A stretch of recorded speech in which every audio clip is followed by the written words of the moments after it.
6:30, a preemptive effort for some Phoenix City Council members saying what they won't accept, even before the DOJ finishes their investigation into whether the city engaged in a pattern or practice of civil rights abuses in policing and in other areas. ABC 15 investigator Melissa Blasius explains how and why this is all happening now.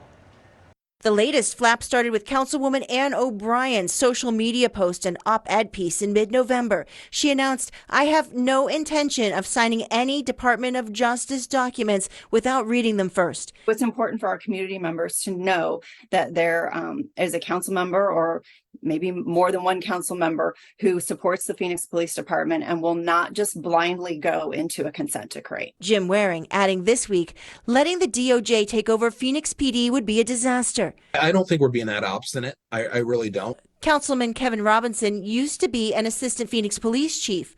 I want to see exactly what it is that they have, what they have put into this report and what conclusions they've come to based on that information. And he says he wants time to do that before he would approve the city signing anything, even what's called an agreement in principle, where the city would pledge to begin negotiating with the DOJ on policing reforms or other changes. I want to make sure that they have a good understanding of our past history and the things that we have done to correct problems when they've come to our attention.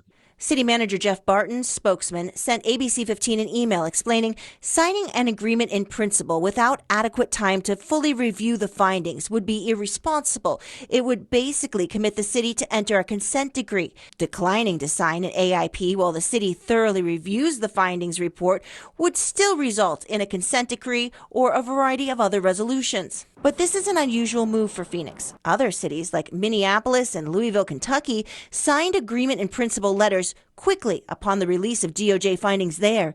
And Mayor Kate Gallego, the former city manager and former police chief, all pledged support and cooperation when the DOJ launched their investigation of Phoenix more than 2 years ago. I'm also confident that at the end of the day, if they tell us to do some things differently, we will fully embrace that and work towards that end. Community advocates question the motive behind the city's perspective change. A huge issue. It's a red flag for us. And it also for us is, again, another example of how this council, how this mayor has culpability in Phoenix Police being one of the deadliest departments in the country. A consent decree could result in a lengthy list of specific reforms and paying millions of dollars over years for an independent monitor to ensure compliance. But if Phoenix resists collaboration, the DOJ could take this all to federal court to let a judge decide what needs to be done to protect the civil rights of Phoenicians. I'm investigator Melissa Blasius, ABC 15 Arizona.